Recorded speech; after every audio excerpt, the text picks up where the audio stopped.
வணக்கம். பெரியாரிய உணர்வாளர் கூட்டமைப்பு 2018 தமிழ்நாட்டினுடைய பல்வேறு ஜனநாயக அமைப்புகளை ஒன்று திரட்டி தமிழ் மக்களினுடைய கோரிக்கையை வெளிப்படுத்துகின்ற விதமாக கருஞ்சட்டை பேரணி, நீலச்சட்டை பேரணி, செஞ்சட்டை பேரணி என்று 3 மிகப்பெரிய பேரணிகளை பெரியாரியம், அம்பேத்கரியம், மார்க்சியம் ஆகிய 3 கோட்பாடுகளின் கீழாக இந்த பேரணிகளை திருச்சி, கோவை, மதுரை ஆகிய நகரங்களில் நடத்தினோம். திருக்குறளுக்கு ஒரு மாபெரும் மாநாட்டை ஒருங்கிணைத்து சென்னையில் பெரியாரிய உணர்வாளர் கூட்டமைப்பு திருக்குறள் மாநாட்டை எழுச்சியுடன் நடத்தியது. இதேபோல தமிழகத்துக்கு வஞ்சனை செய்யக்கூடிய பாரதிய ஜனதா கட்சியினுடைய மோடி ஆட்சியை கண்டித்து மோடி எப்பொழுதெல்லாம் தமிழ்நாடு வருகிறாரோ அப்பொழுதெல்லாம் கருப்பு கொடி காட்டிய ஒரு எழுச்சியான போராட்டத்தை பெரியாரிய உணர்வாளர் கூட்டமைப்பு நடத்தி வந்தது. அதன் தொடர்ச்சியாக தற்பொழுது உலக அளவிலே அனைத்து மக்களும் எதிர்ப்பு தெரிவிக்கின்ற இந்த பாலஸ்தீன இனப்படுகொலையை கண்டிக்கின்ற வகையில் இந்திய அளவிலேயே மிகப்பெரிய ஒரு பேரணியை தமிழ்நாட்டில் நடத்த பெரியாரிய உணர்வாளர் கூட்டமைப்பு திட்டமிட்டிருக்கிறது. நாளை மாலை சென்னை புதுப்பேட்டை பாலத்தின் அருகில் இந்த பேரணி தொடங்கி சிந்தாதிரிப்பேட்டை பாலத்தின் அருகிலே இந்த பேரணி ஒரு ஆர்ப்பாட்டமாக நிறைவடைய இருக்கிறது. தமிழ்நாட்டினுடைய முன்னணி தலைவர்கள் அனைவரும் இந்த நிகழ்வில் பங்கெடுக்க இருக்கிறார்கள். நேற்று முன்தினம் முதன்முறையாக ஐநாவினுடைய மனித உரிமை அவை பாலஸ்தீனத்தில் நடப்பது ஒரு இனப்படுகொலை என்று பகிரங்கமாக அறிவித்திருக்கிறது. பொதுவாகவே இது போன்ற படுகொலைகள் நடக்கும் பொழுதெல்லாம் வெகு காலம் கழித்து இதற்கான விசாரணை ஆணையத்தை முன்வைத்து அதன் அடிப்படையில் தான் அங்கே நடந்தது இனப்படுகொலையா இல்லையா என்று அறிவிப்பார்கள். ருவாண்டாவில் நடந்த இனப்படுகொலை என்பது அங்கு நடந்து முடிந்த பிறகு அது இனப்படுகொலை என்று அறிவிக்கப்பட்டது. அதே போல போஸ்னியாவிலும் ஸ்ரெப்ரனிக்காவிலும் நடந்த இனப்படுகொலைகள் காலம் கடந்துதான் அது இனப்படுகொலை என்று ஐநாவினால் அங்கீகரிக்கப்பட்டது. கிழக்கு திமோரிலும் இதேபோல உலகத்தினுடைய பல மூலைகள் நடந்த இனப்படுகொலை என்பது விசாரணை நடத்தப்பட்டு காலம் கடந்துதான் அறிவிக்கப்பட்டது. ஆனால் இன்றைக்கு பாலஸ்தீன இனப்படுகொலை நடந்து கொண்டிருக்க காலத்திலேயே ஐநா இது ஒரு இனப்படுகொலை என்று பகிரங்கமாக அறிவித்து விட்டது. இப்போ ஐநா பகிரங்கமாக இது ஒரு இனப்படுகொலை என்று அறிவித்த பிறகு உடனடியாக சர்வதேச நாடுகள் இஸ்ரேலினுடைய உடனான உறவை முறிக்க வேண்டும். மிக முக்கியமாக இந்த போரிலே தலையிட வேண்டும். ஒரு நாட்டிலே இனப்படுகொலை நடக்கிறது என்று சொன்னால் R2P என்கின்ற சரத்து ஐநாவில் இருக்கிறது. ரெஸ்பான்சிபிலிட்டி டு ப்ரொடெக்ட் என்கின்ற சரத்து ஐநாவில் இருக்கிறது.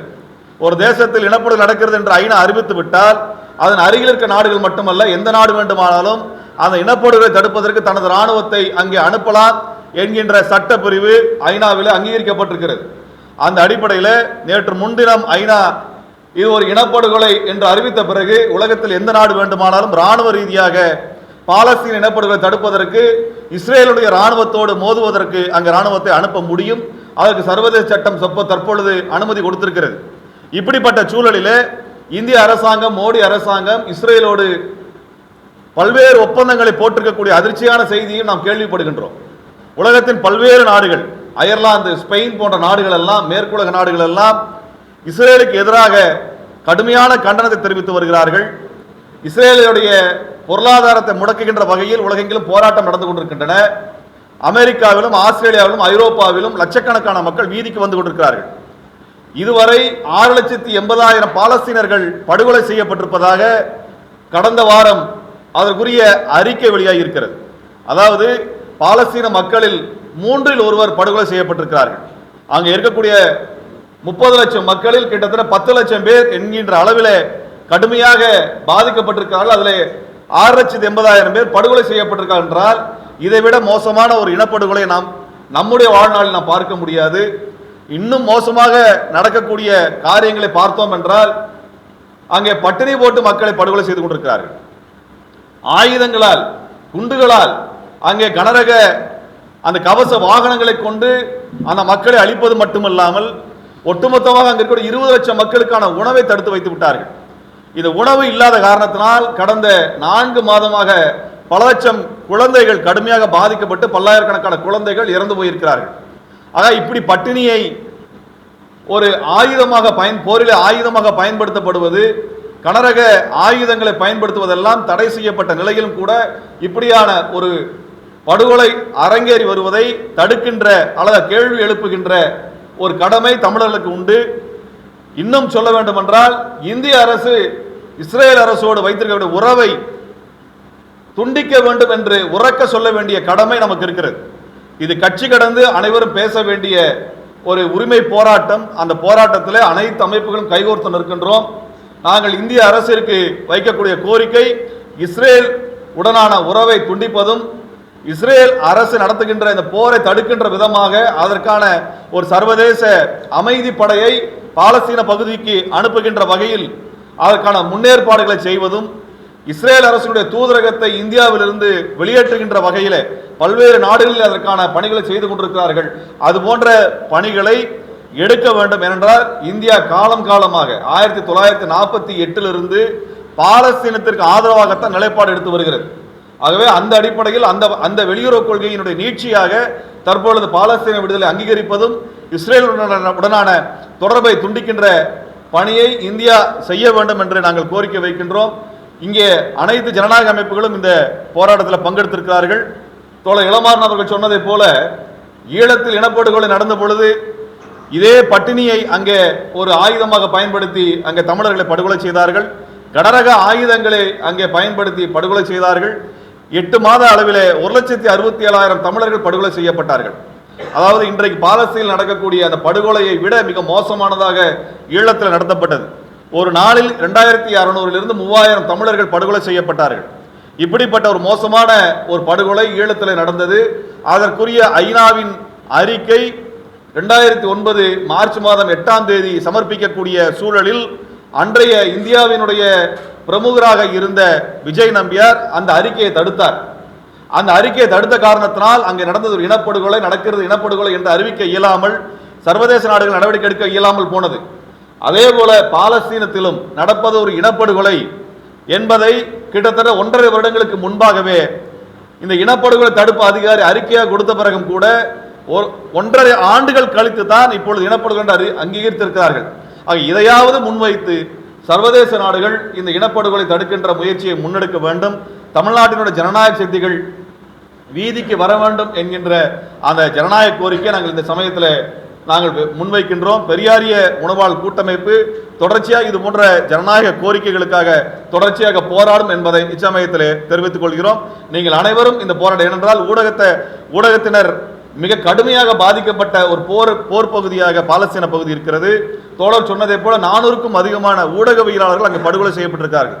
ஆக ஊடக நண்பர்களும் இந்த போராட்டத்தில் நேரடியாக பங்கெடுத்து ஊடக பணியாளர்களை, ஊடகவியலாளர்களை, ஆய்வாளர்களை படுகொலை செய்யக்கூடிய இஸ்ரேலை கண்டிக்க வேண்டிய பொறுப்பு அனைவருக்கும் இருக்கிறது.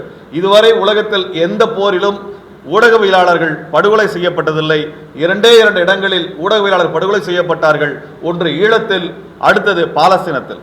400க்கும் அதிகமான அந்த ஊடகவியலாளர் படுகொலை செய்யப்பட்டிருக்கிறார்கள். ஆகவே நீங்களும் இந்த போராட்டத்தில் பங்கெடுத்து இந்த செய்தியை தமிழ்நாடு முழுவதும் மட்டுமல்ல இந்தியா முழுவதும் கொண்டு செல்ல வேண்டும் என்று பெரியாரிய உணவாளர் கூட்டமைப்பின் சார்பாக நாங்கள் வேண்டுகோள் வைக்கின்றோம்.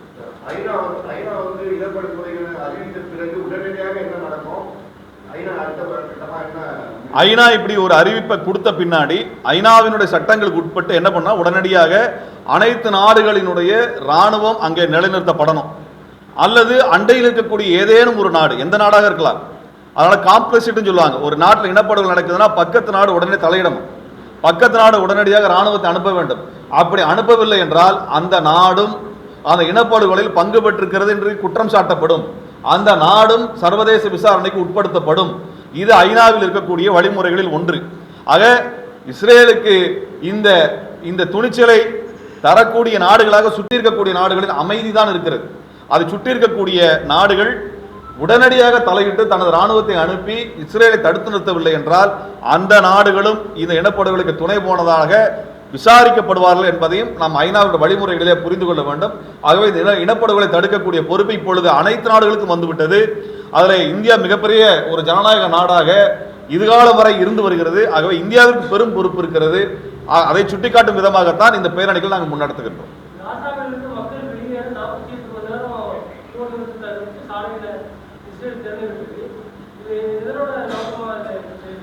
இது வந்து என்ன, அமெரிக்காவினுடைய அதிபர் ட்ரம்ப் வந்து காசாவை ஆக்கிரமித்து அங்க குடியிருப்புகளை உருவாக்குவோம் என்று சொன்னார்.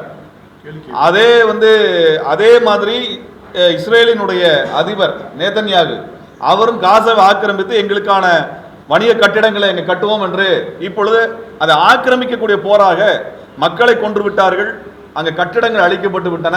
ஆகவே இந்த படைகளை அனுப்பி அந்த இடத்தை கைப்பற்றுகின்ற ஒரு தரைப்படை நகர்வு அங்கு நடக்கிறது. மிக மிக மோசமான நகர்வு. இது உடனடியாக சர்வதேச நாடுகள் தடுத்து நிறுத்தவில்லை என்றால் சர்வதேச நாடுகள் அனைத்துமே குற்றவாளிகளாக பார்க்கப்படும். புரியலீங்க? ஆமா, நிலத்தை, தேசத்தை ஆக்கிரமிப்பது. ஒரு தேசம் இன்னொரு தேசத்தை ஆக்கிரமித்து அந்த மக்களை கொன்றளிப்பது. தேசத்தை ஆக்கிரமிக்கிறது மட்டும் இல்லை. இப்ப யுக்ரைன்ல ரஷ்யாவோட போர் நடக்குது. அங்க மக்கள் இவ்வளவு எண்ணிக்கையில் படுகொலை செய்யப்படலை. அதனால அது இனப்படுகொலை என்று சொல்ல முடியாது. அந்த போர் என்பது வேறு. ஆனா இந்த போர் என்பது அந்த தேசத்தில் மக்களை கொன்றளிப்பதற்காக நடக்கின்ற போர். ரெண்டுக்குமான முறை என்பது வேறாக இருக்கிறது. அங்க பொதுமக்கள் மீது போர் கிடையாது. இங்கே பொதுமக்கள் மீதான் போராக இருக்கிறது. குறிப்பாக குழந்தைகளை கொன்றளிக்க வேண்டும் என்று வெளிப்படையாக இஸ்ரேல் ராணுவத்தினர் பேசுகின்ற வீடியோக்கள் வெளிவந்திருக்கின்றன. இஸ்ரேலுடைய அமைச்சர்கள் பாலஸ்தீன குழந்தைகளை கொன்றளியுங்கள் என்று பேசுகின்ற வீடியோக்கள் வெளிவந்திருக்கின்றன. ஆக குழந்தைகளை கொன்றளியுங்கள் என்றுதான் குழந்தைகளை அழித்துக் கொண்டிருக்கிறார்கள். அவர் குழந்தைகள் மீது குண்டுகளை போட்டுக் கொண்டிருக்கிறார்கள். அதுதான் மிக மோசமானது. இதே சமயத்தில் 4 நாட்களுக்கு முன்பாக ஏமன் நாட்டில் இதே போல குண்டுகளை வீசி அங்கே 40 ஊடகவியலாளர்களை ஒரே நாளில், ஒரே தினத்தில், ஒரே குண்டிலே கொன்றளித்தார்கள். அது மட்டுமல்ல, ஏமனுடைய பிரதம அமைச்சர், வெளியுறவுத்துறை அமைச்சர், பாதுகாப்பு துறையை சார்ந்தவர்கள் என்று அனைவரும் ஒரே குண்டிலே அளிக்கப்பட்டிருக்கிறார்கள். இதுபோல அந்நிய நாடுகளின் பக்கத்தில் இருக்க அனைத்து நாடுகள் மீதும் இஸ்ரேல் தாக்குதல் நடத்திருக்கிறது. சிரியா மீது நடத்திருக்கிறது, லெபனான் மீது நடத்திருக்கிறது, ஏமன் மீது நடத்திருக்கிறது, ஈரான் மீது நடத்திருக்கிறது, நேற்று முன்தினம் கத்தார் மீது நடத்திருக்கிறது.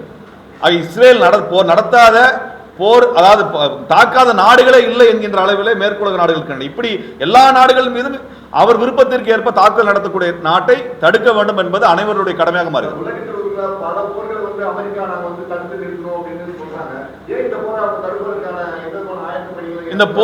இந்த போரை நடத்துவது அமெரிக்கா.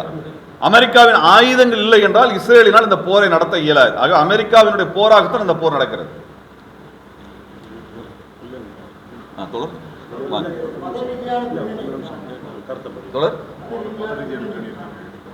இது ஒரு பாலஸ்தீனத்தில் இஸ்லாமியர்கள் மட்டுமல்ல, பாலஸ்தீனத்தில் கிறிஸ்தவரும் இருக்கிறார்கள். கிட்டத்தட்ட 8% கிறிஸ்தவர்கள் பாலஸ்தீனில் வசிக்கிறார்கள். ஆக பாலஸ்தீனத்தை வெறுமனே ஒரு முஸ்லீம் தேசம், முஸ்லீம்கள் மட்டும் வாழ்கிறார் என்று சொல்ல முடியாது. இஸ்ரேல் வெறும் முஸ்லீம்களை மட்டும் கொள்ளுவதென்றல்ல, பாலஸ்தீனத்தில் வாழக்கூடிய அனைவரையுமே படுகொலை செய்கிறார்கள். அதான் மிக மிக மோசமானதாக நாம் பார்க்கணும். இனப்படுகொலை என்று அங்கீகரிக்கப்பட்டதற்கான காரணம் ஒரு தேசிய மக்களை முற்றிலுமாக கொன்றளிக்கக்கூடிய ஒரு பணியை தான் செய்து கொண்டிருக்கிறது. அங்கே 8% கிறிஸ்தவர்கள் இருக்கிறார்கள். அவர்களும் பாலஸ்தீனர்கள். உலகிலேயே 3வது பழமையான சர்ச் அங்க பாலஸ்தீனத்தில் இருக்கிறது. அந்த சர்ச்சின் மீதும் கூட இஸ்ரேல் குண்டு வீசியது. உலகத்தில் 3வது மிக பழமையான சர்ச்சின் மீதும் கூட இஸ்ரேல் குண்டு வீசியது. அங்கே இருக்கிற கிறிஸ்தவர்கள் மீதும் கூட மிக மோசமான தாக்குதலை அவர்கள் நடத்தி வருவதை நாம் பார்த்து வருகிறோம். பாலஸ்தீனத்திற்கு ஆதரவான குரல் எழுப்பி வந்தது இந்திய அரசு. பெரிய அளவில் பாலஸ்தீனத்திற்கான விடுதலைக்கு ஒரு பின்தளமாக இருந்தது என்று சொல்லவில்லை என்று சொன்னாலும் கூட ஒரு ஆதரவாக இருந்து வந்திருக்கிறது.